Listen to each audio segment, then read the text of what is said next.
Bismillahirrahmanirrahim.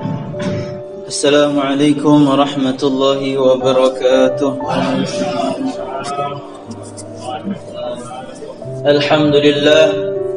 Alhamdulillah rabbil alamin, wassalatu wassalamu ala asyrafil anbiya'i wal mursalin wa ala alihi wa sahbihi ajma'in. Rabbi yassir wa la tu'assir, rabbi tamim bil khair.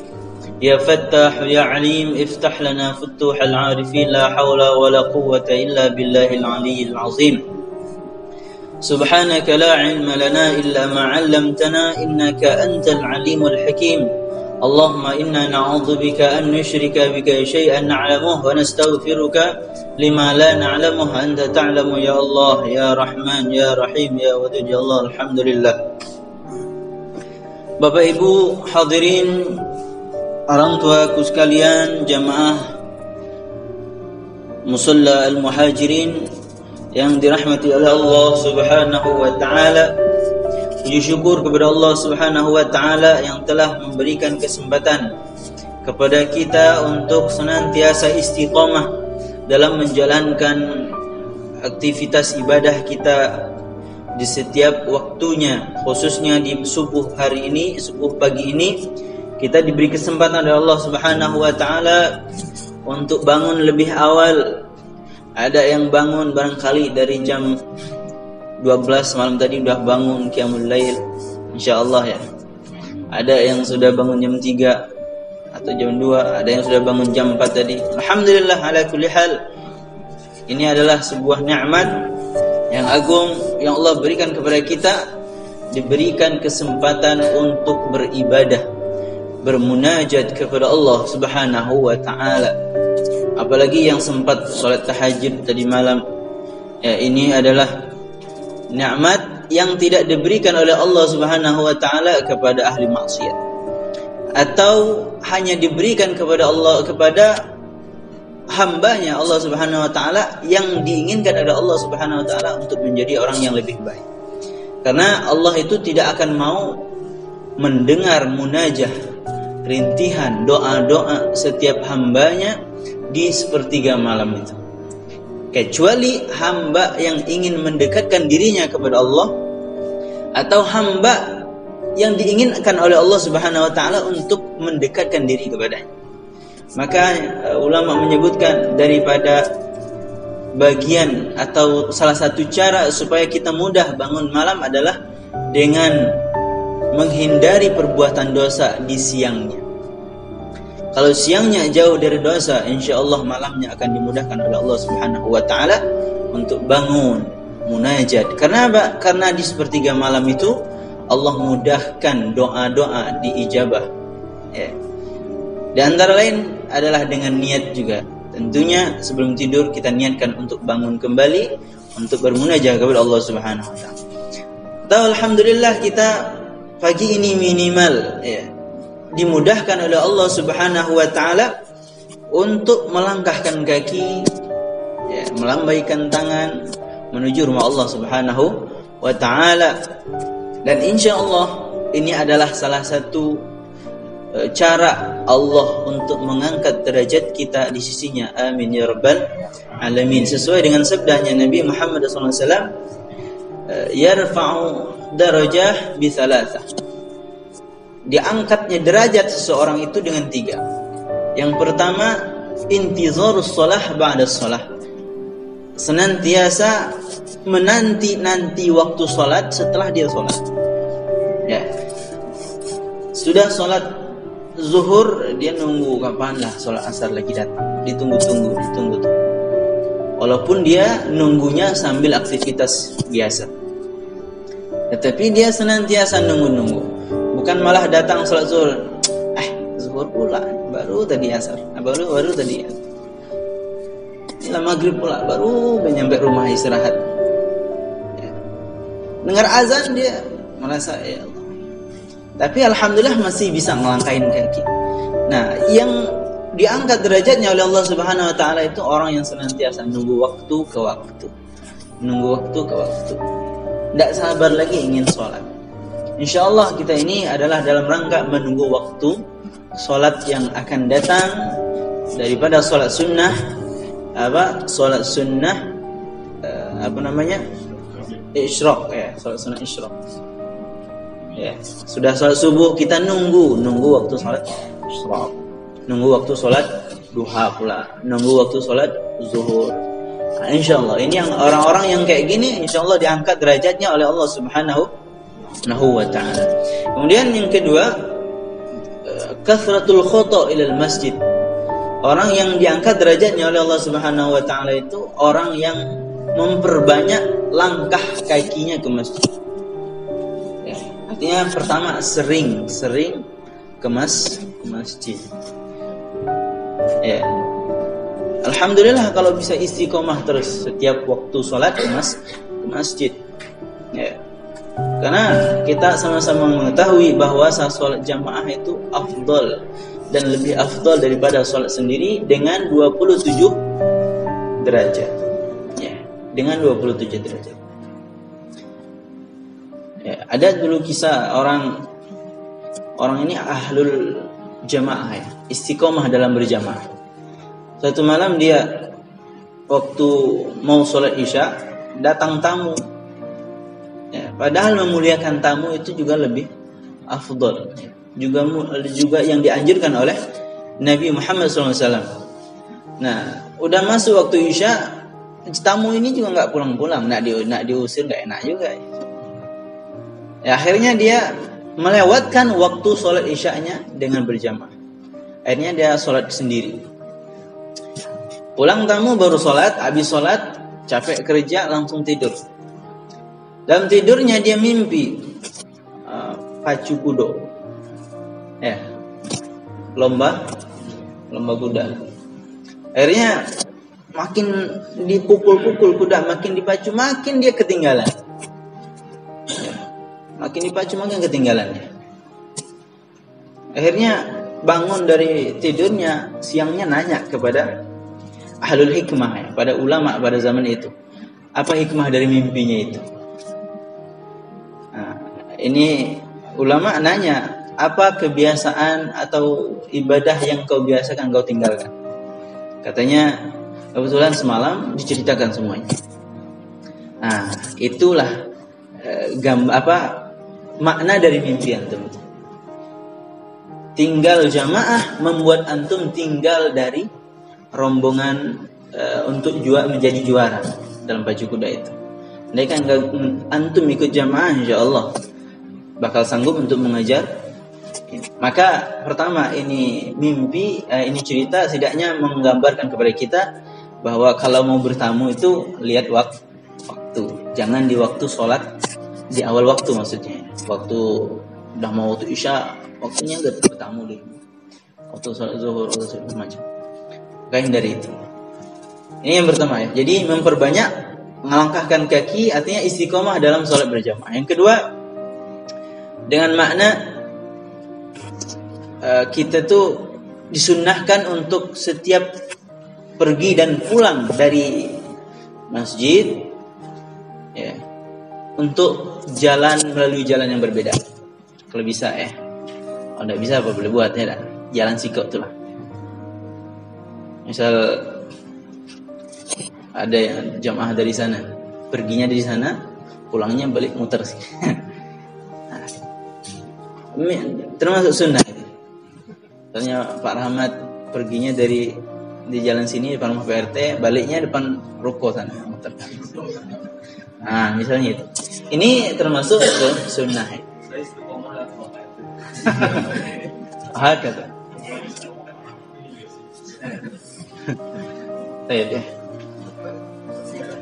ya nggak apa-apa sambil main-main ya. Misalnya Abah Rahmat ya, rumahnya dekat sini, perginya lewat sini, pulangnya muter nanti. Muter satu RT ya, baliknya lewat sana. Ya apa? Kalau niatnya mengamalkan sunnah, insyaallah pahalanya dihitung oleh Allah Subhanahu Wa Taala. Nah, ini caranya Allah mengangkat derajat seorang hamba. Kathratul khutha, memperbanyak langkah pulang atau pergi pergi ke masjid atau pulang dari masjid. Kemudian yang ketiga, it'amut ta'am, ya, sering memberi sedekah. terutama it'amut ta'am. Kalau melihat sirah hadis adalah memberi makanan kepada orang yang membutuhkan makanan, orang yang kelaparan. Ya. Ini semuanya insyaallah, khususnya kita di pagi ini, ya, insyaallah kita berharap kepada Allah Subhanahu wa taala diangkat derajat kita dengan berkat salah satu dari 3 ini kita amalkan. Amin. Amin ya rabbal alamin. Alhamdulillah. Selanjutnya kita lanjut kajian kita kemarin dalam kitab Taqriyatus Sadidat, masih membahas tentang alladzi yahrumu bil hadas, yang diharamkan bagi kita ketika ada hadas, baik hadas kecil maupun hadas besar atau hadas sedang. Ya.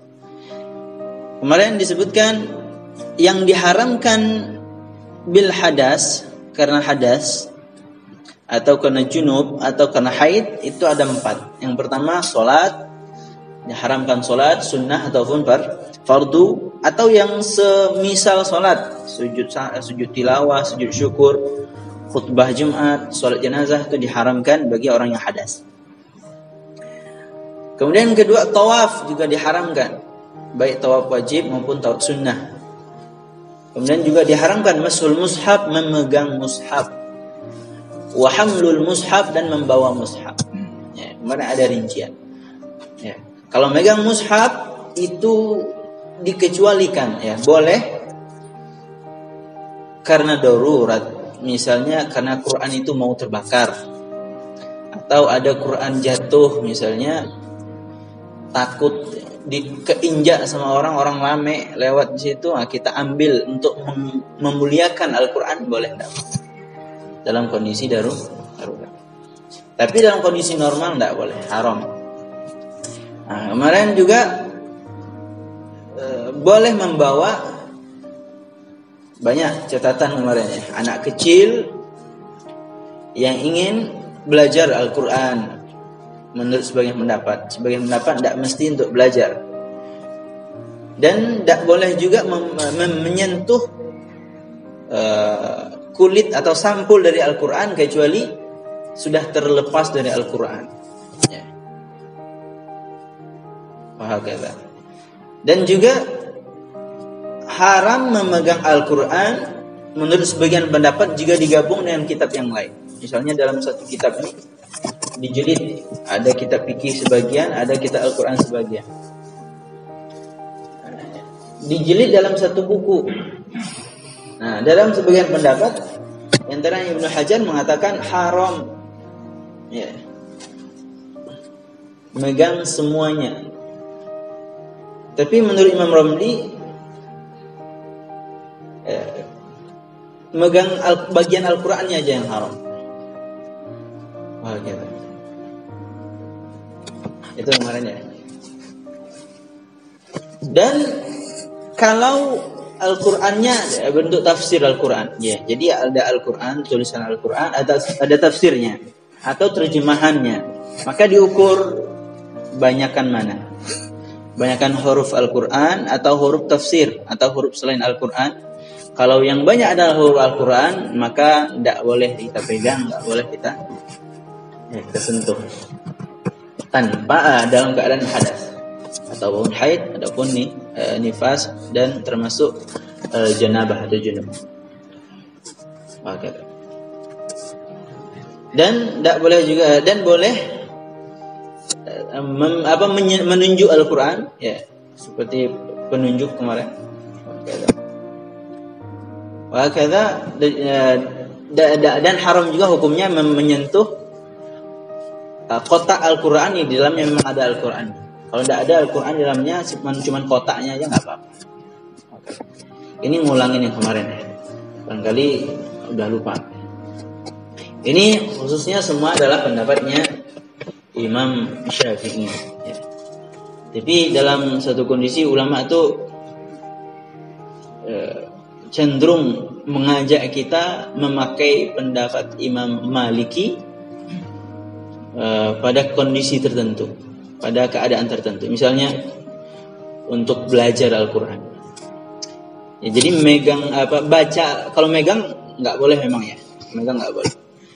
Untuk belajar Al-Quran, misalnya nggak kita pegang, cuman belajar baca, meja kan, ya, ngikutin bacaan.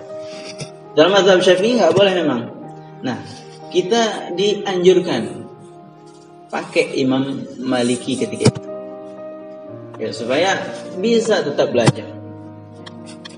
Kayak anak zaman sekarang tuh, misalnya haid, ya, khususnya perempuan, itu apabila ada pelajaran agama, alasan mereka itu, ya, belajar Quran hadis biasanya, disuruh baca sama gurunya. Alasannya apa? Haid Ustaz, tidak bisa. Haid Pak, tidak bisa. Ya, jadi hal kayak gini kita kembalikan saja kepada pendapat Imam Maliki, boleh kayak gitu. Ya, karena untuk belajar. Jadi ibu-ibu meskipun dalam keadaan haid, ya tidak apa-apa, datang aja untuk ngaji dan belajar Al-Quran meskipun dalam keadaan haid. Ada pendapat yang membolehkan, Imam Maliki, meskipun Imam Syafi'i nggak boleh untuk belajar, ya. Baik. Sekarang kita masuk kepada pembahasan yang baru, alladzi yahrumu bil janabah wal haid ma'an. Jadi yang tadi itu adalah yang diharamkan sekaligus bagi orang yang hadas, janabah dan haid. Hadas baik hadas kecil, ya, misalnya orang yang enggak ada wudu. Itu yang kemarin dibahas. Sekarang masuk kepada yang diharamkan bagi orang yang junub dan haid. Apa saja itu? Yang pertama, al-lubthu fil masjid, menetap di masjid. Wa mithlul lubthi at-taraddudu, dan semisal dengan lubus atau menetap di masjid itu taraddud, yaitu bolak-balik, mondar-mandir. Wa yajuzul murur lil junub wa kadzalika lil haid idza lam takhaf talwithul masjid. Boleh masuk masjid jika hanya berlalu saja, lewat saja. Bagi yang haid juga boleh, dengan catatan tidak mengotori masjid. Ya. Jadi yang junub nggak boleh menetap di masjid, nggak boleh mondar-mandir di masjid. Ya. Maka misalnya junub, ya, dari pintu sana keluar, ya, di rumah nak mandi tidak air. Jadi masjid buka ada air, masuk dari pintu situ, keluar pintu sini langsung kamar mandi. Nah, itu namanya murur, lewat baik. Itu boleh bagi yang junub. Bagi yang haid boleh juga, dengan catatan enggak mengotori masjid. Itu bisa diakali lah. Misalnya pakai pembalut, silakan. Yang penting enggak mengotori masjid. Jadi yang enggak boleh ada lubus, menetap. Menetap itu ya memang diam sejenak, seukuran kita i'tikaf, seukuran membaca subhanallah. Nah, berhenti sejenak itu tidak boleh. Ya. Atau ukuran standar lah dibilang orang berdiam, diri urufnya. Ya, kebanyakan orang bilang itu berdiam sebentar di masjid, nah itu tidak boleh. Ya, kalau sekedar misalnya mampir sana, ngambil sesuatu, ngambil cangkir misalnya, habis itu keluar, silakan. Kalau masuk masjid nak minum, duduk, minum macam. Ya. Ada juga yang mengatakan, bagaimana kalau untuk hadir majelis ta'lim? Nah, kalau di sini kami lebih memilih pendapat tetap tidak boleh.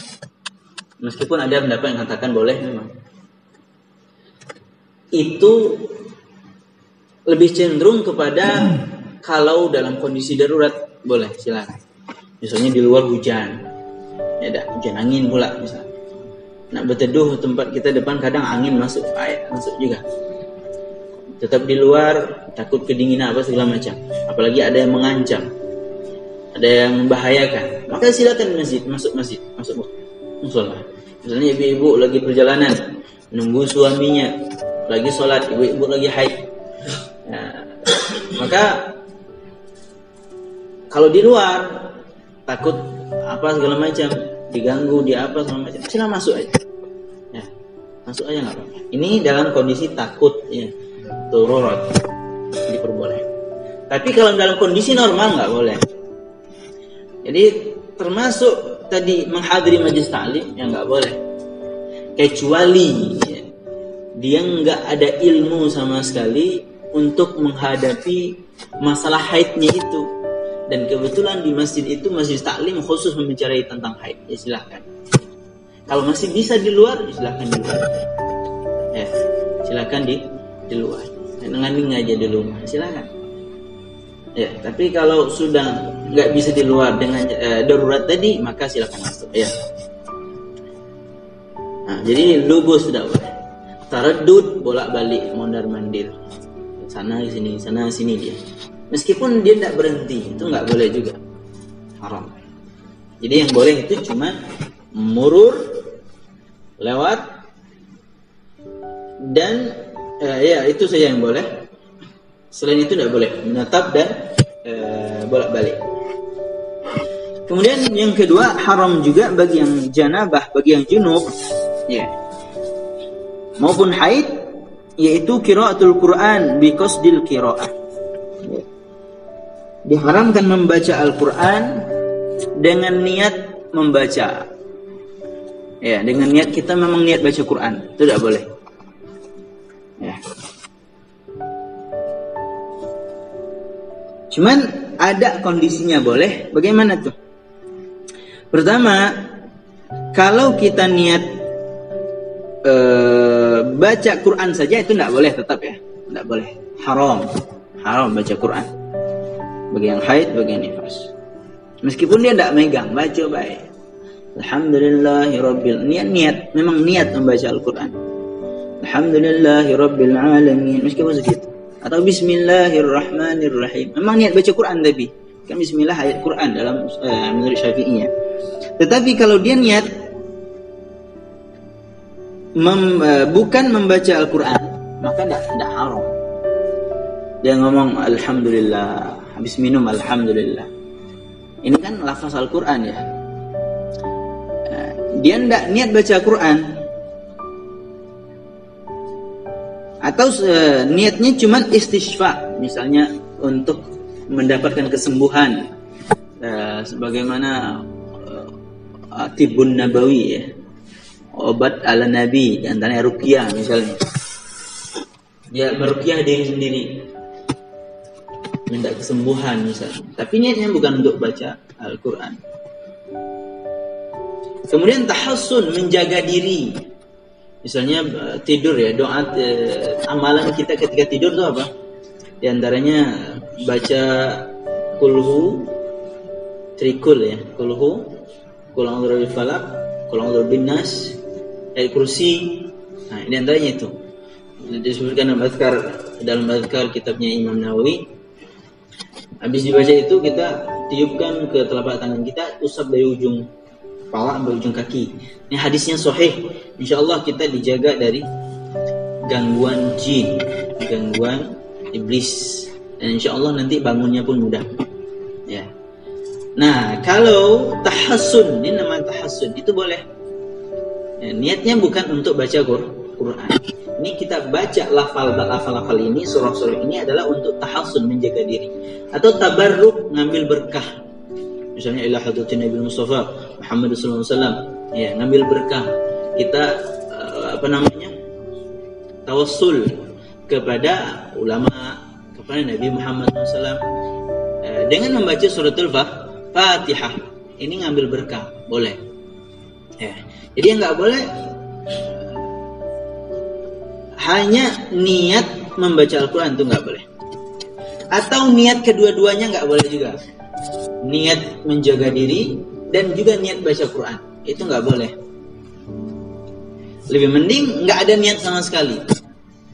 Nggak ada niat baca Quran, nggak ada niat sama sekali. Mungkin kita kebiasaan baca kulhu, amalan sehari-hari. Ya. Jadi sekedar zikir aja boleh. Zikir boleh, tahassun boleh, tabarruk boleh. Ya. Maka sebagian orang tuh banyak untuk mengambil dalih supaya tetap bisa baca Al-Quran dengan niat zikir aja. Ya. Belajar agama kita niat zikir aja. Ya. Yang penting jangan memegang Al-Quran. Atau nggak ada niat sama sekali, nggak apa-apa. Pokoknya jangan pegang Quran, nggak ada niat. Itu boleh. Oke.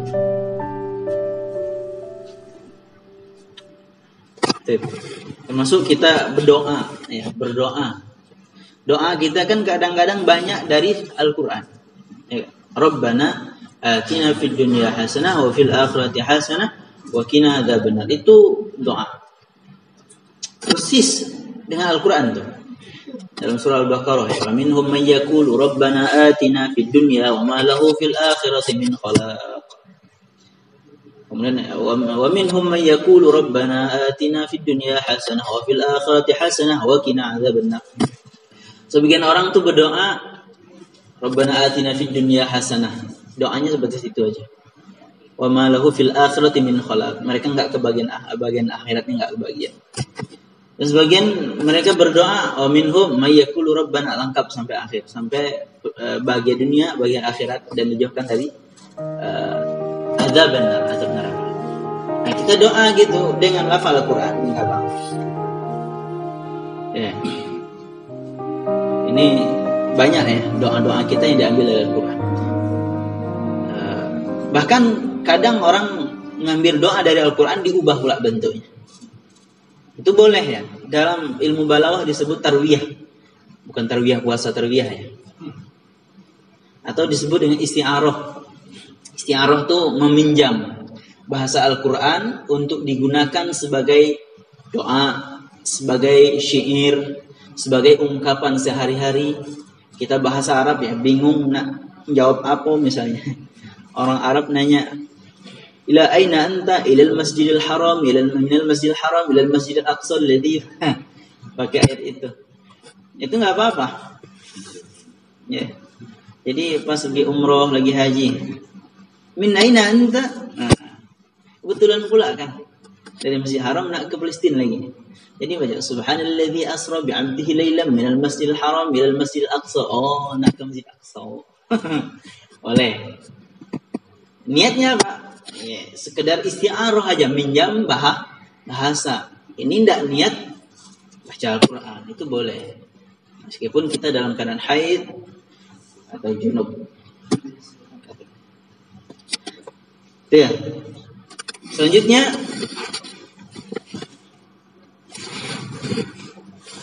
jadi yang diharamkan bagi orang janabah dan haid sekaligus dua itu diam di masjid, baca Al-Quran. Kemudian yang diharamkan khusus bagi yang haid saja ada 4. Ya, yang pertama as-shaum, yaitu puasa.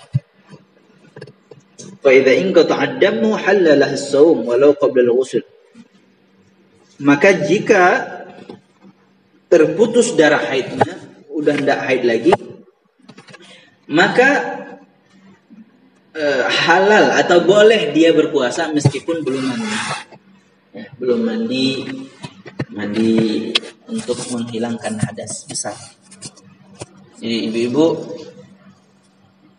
misalnya haid ya, tahu-tahu malamnya udah hilang haidnya, udah suci, tapi belum mandi. Nah, ini kebetulan hari Senin misalnya. Maka boleh niat aja, niat puasa meskipun belum mandi. Boleh puasa. Tapi kalau masih haid ya enggak boleh sama sekali. Baik puasa sunnah maupun puasa wajib. Dan wajib diqadha kalau itu puasa wajib. Ya. Kalau salat apa segala macam enggak wajib diqadha. Kemudian al-murur fil masjid in khafat talwithahu. Lewat di masjid. Jadi jalan kayak yang tadi saya bilang, dari pintu sana pintu sini. Kalau ditakutkan mengotori masjid, itu haram hukumnya bagi wanita yang haid. Kalau ditakutkan mengotori masjid, haram meskipun sekedar lewat baik. Kalau yang taraddud jelas haram, tidak boleh. Lubus atau menetap jelas haram. Nah, kalau sekedar lewat dilihat, ngotorin masjid enggak? Kalau ngotorin masjid haram, kalau tidak ngotorin masjid boleh. Kalau sekedar lewat. Hakala. Kemudian yang ketiga, at-talaq. Tolak, mentalak. Haram hukumnya mentalak ketika haid. Yang haram itu bagi siapa? Ialah bagi suami. Nah, ini ilmu kita yang laki-laki. Tahu haid istri. Tahu waktunya istri haid. Ya. Jadi nauzubillah ya, jangan sampai terjadi. Ini secara bahasa tolak itu memisahkan. Jadi sebetulnya asal talak itu mubah, boleh-boleh baik. Bahkan Abdullah bin Umar itu pernah mentalak istrinya, padahal beliau itu ahli ibadah, ahli sunnah. Beliau adalah orang yang sangat detail dalam mengamalkan sunnah Nabi. Bahkan ketika mau haji, beliau menapak tilas Nabi itu haji itu lewat mana, langkah-langkah Nabi itu kemana aja, berhenti Nabi itu di mana. Ya. Nabi lewat sini jalan kaki pakai kaki kanan dulu atau kaki kiri dulu. Nah, diikuti semua tuh, diperhatikan sama Abdullah bin Umar, anak Sayyidina Umar. Nah, beliau pernah mentalak istri. Ini cerita tentang Abdullah bin Umar dijadikan sebagai dalil tentang mentalak. Kalau dari hadis banyak disebut dengan talak bid'i. Talak bid'i. Jadi talak itu ada dua macam. Talak sih banyak macamnya, dilihat dari segi kita melihat dari sudut pandang apa. Kalau dilihat dari kebolehannya, talak itu ada talak sunni, talak bid'i. Talak sunni itu talaknya sunnah, yang maksudnya yang dibolehkan. Misalnya memang ada problem, ada masalah, dan tidak ada kecocokan dalam rumah tangga di waktu yang dibolehkan. Jadi dalam Al-Quran itu disebutkan, ya ayuhan nabi in talaqtumun nisa fatalliquhunna li'iddatihinna. Wahai para nabi, kalau kalian ingin mentalak perempuan, talaklah mereka di masanya. Jadi jangan asal-asal waktunya. Kalau tidak sesuai waktunya, haram, kita yang dosa. Meskipun talak itu boleh. Meskipun boleh, talak itu sesuatu yang dibenci sama Allah. Ya. Dan meskipun nggak dosa, nggak dosa. Dan ketahuilah, bapak-bapak udah tahu lah pengalaman tidak, bahwa syaitan, iblis itu kalau belum nikah, laki-laki sama perempuan itu bagaimana caranya selalu dekat. Dibuat bagaimana pertemuan itu menjadi indah. Sampai ada nyanyi ramai-ramai. Apa? Kalau sudah apa tuh? Apa? Pak RT ini yang pahamnya. Termiskin di dunia.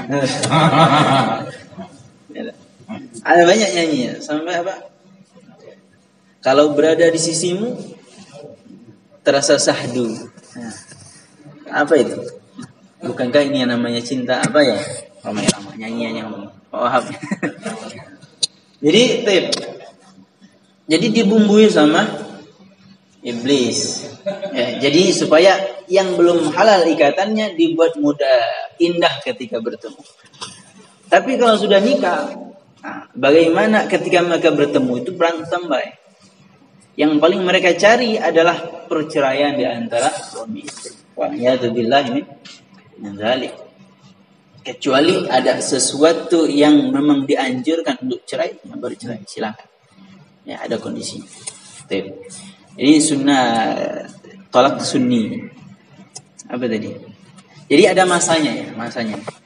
Di antaranya masa yang tidak dibolehkan yaitu ketika mereka haid. Ya. Di antaranya lagi ketika mereka suci tapi setelah telah dijima, dihubungi, berhubungan suami istri, itu nggak boleh juga. Misalnya ini suci kemarin, hari ini dihubungi, nah berhubungan suami istri, berjima, nah besoknya nggak boleh ditalak sampai dia suci lagi, karena dia khawatirkan hasil jima itu membuahkan kehamilan, nanti akan berlaku hukum-hukum yang lain. Ya nggak boleh. Maka dalam kondisi itu nggak boleh, haram hukum. Berdosa, yang berdosa siapa? Suami yang dosa. Ya. Jadi ada tolak sunni, tolak bid'i. Ini namanya tolak bid'i. Mentalak istri ketika bukan waktu yang tepat, ya, waktu yang diharamkan. Tapi talaknya sah, tetap sah. Ya. Misalnya saya talak engkau hari ini juga. Dia dalam haid, maka talaknya sah dan hukumnya haram. Jadi talak itu meskipun main-main tetap sah. Ya. Kata Nabi ada dua hal yang main-main tetap sah. Apa itu? Nikah dan talak. Jadi kalau ada bapak-bapak bergurau dengan anak bujang, engkau nikahi dengan anak. Qabil tu nikah, kata dia.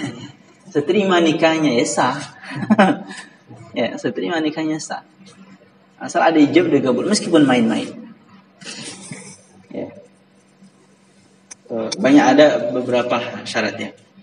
Makanya ada video viral kemarin, seorang guru dia ngajarkan kepada muridnya tentang nikah. Muridnya ini agak degil ya. Galak nyagil gurunya. Nikah itu dijelaskan yang pura-pura ada paham nih murid. Sampai akhirnya kesal gurunya. Nih saya contohkan nikah itu kayak gini. Kebetulan bapak tuh gurunya punya anak gadis. Cantik pula anak. Ah, nikah itu kayak gini. Sini nanti. Dijabat tangan, saya nikahkan engkau dengan putriku yang bernama ini. Langsung dijawab, qabiltu nikahaha wa tazwijaha bimahrin madhkur. Langsung sah nikahnya. La, talakha. Jangan, nikah, talakkan sekarang. Nikahnya udah terlanjur sah. Enggak mau, saya mau. Karena dia udah ngincar anak gurunya itu. Maka ini jangan ditiru ya adegannya. Ya. Jadi meskipun main-main ya. Kemudian tolak itu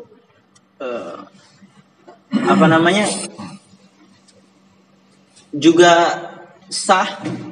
Jadi tolak itu ada kalau dilihat dari segi sirohnya, lafaznya ada dua ya. Ada siroh sorih, ada siroh kinayah.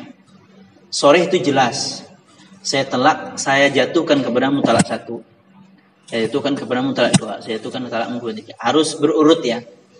Bahkan kata ulama kalau sekaligus 3 termasuk talak bid'i.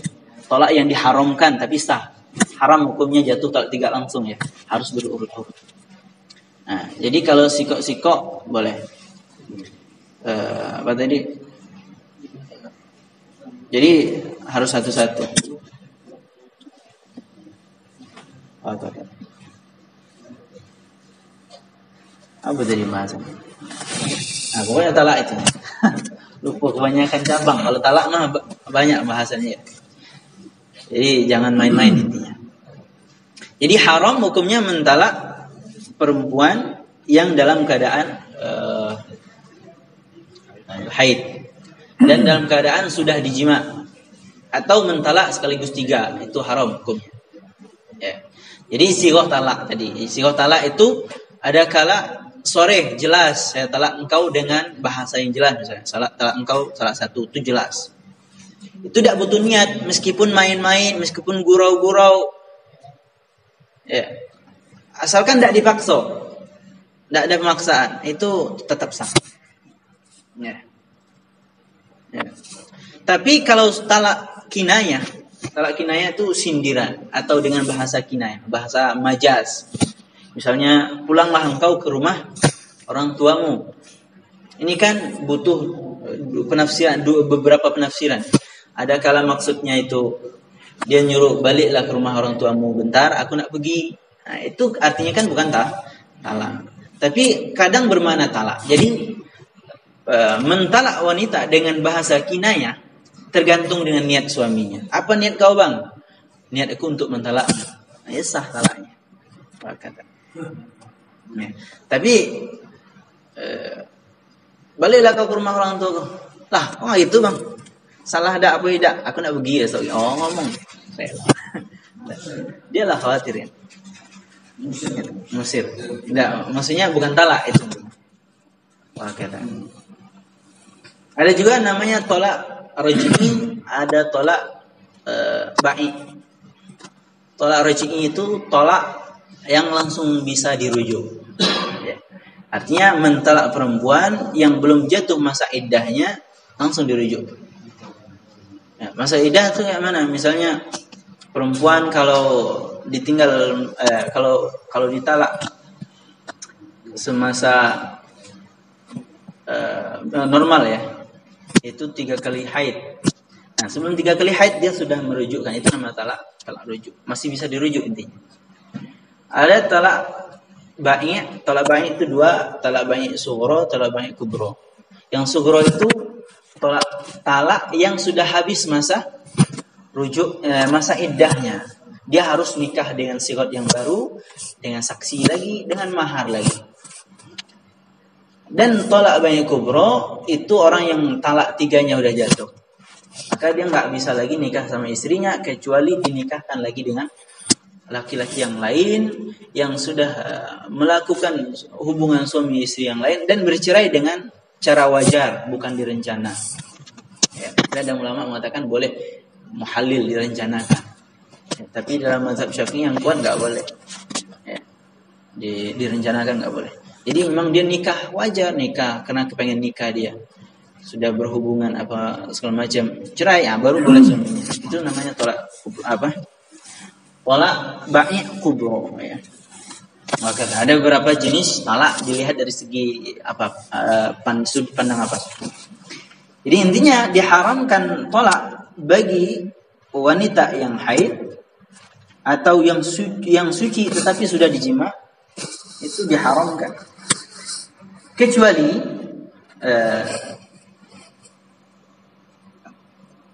khususnya haid misalnya ya. Kan secara umum haram hukumnya mentalak wanita yang haid kecuali jika dia ngomong ke suaminya, ke istrinya, anti talikun fi akhir juz'in min haidika.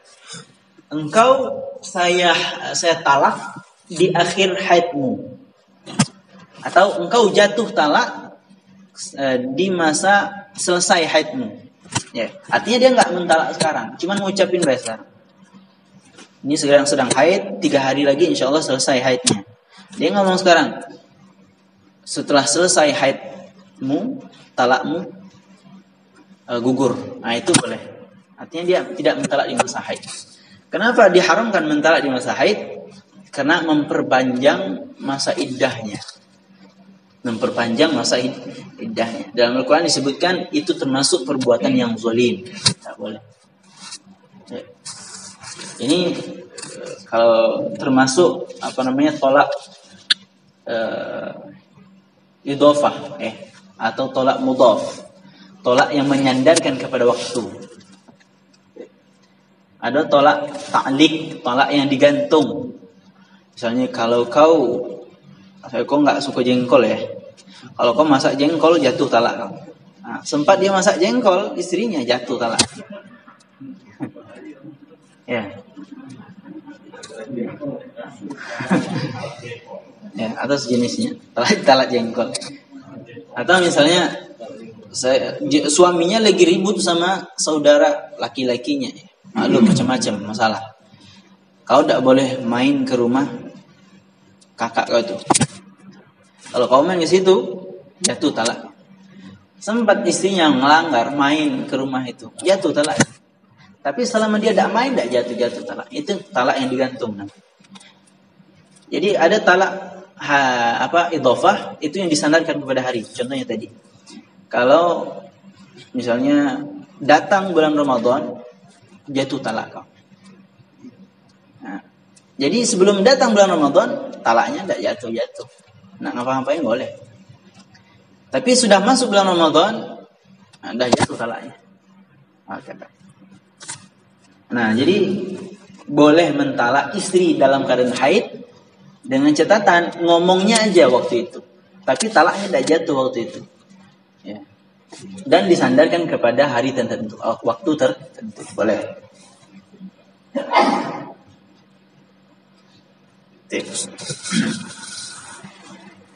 Kemudian boleh juga dengan syarat istrinya itu belum dijima, belum pernah berhubungan. Ya. Kata nggak boleh. Boleh. Artinya perempuan yang masih gadis tahu malam pertama haid ya. Malam pertama haid. Haidnya lama pula. Tidak sabar nunggu, emosi memuncak. Syahwat dah naik misalnya. Emosi dia, saya talak ente. Sah talaknya meskipun dalam haid dan tidak haram hukumnya. Karena wanita yang belum pernah dijima oleh suaminya itu nggak ada iddahnya. Ya. Sama perempuan yang habis masa produktifnya, masa haidnya habis, itu nggak pakai iddah. Ya, jadi yang tua-tua mau nikah lagi, besok suaminya meninggal, misalnya, silakan langsung dinikahin boleh. Ini catatan masih produktif nggak? Kalau masih produktif masih ada haid, ada iddahnya dengan haid tadi. Jadi fikih itu luas ya.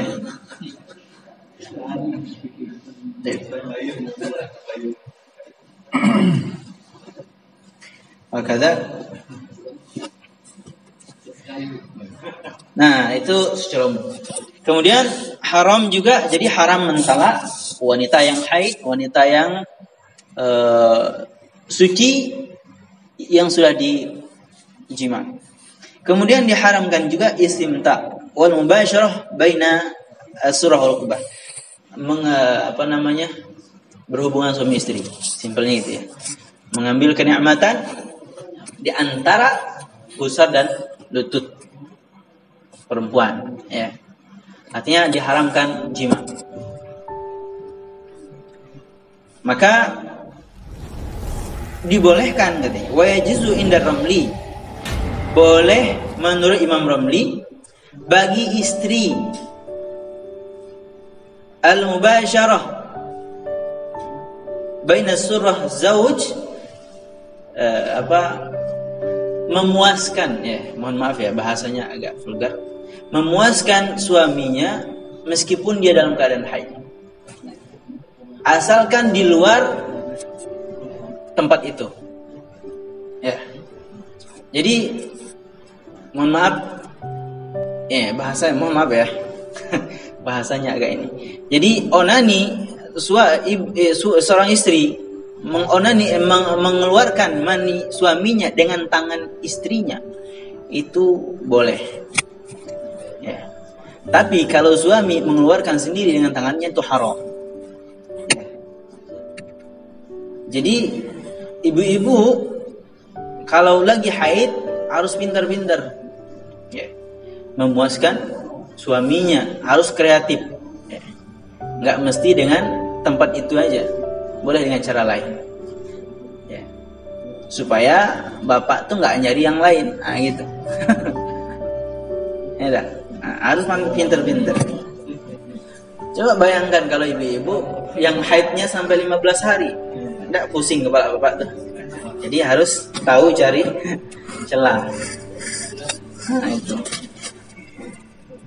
Jadi boleh, boleh asalkan dengan tidak jadi sekedar bercumbu, segala macam, asalkan tidak berhubungan suami istri di tempat yang khusus itu, maka itu yang diharamkan.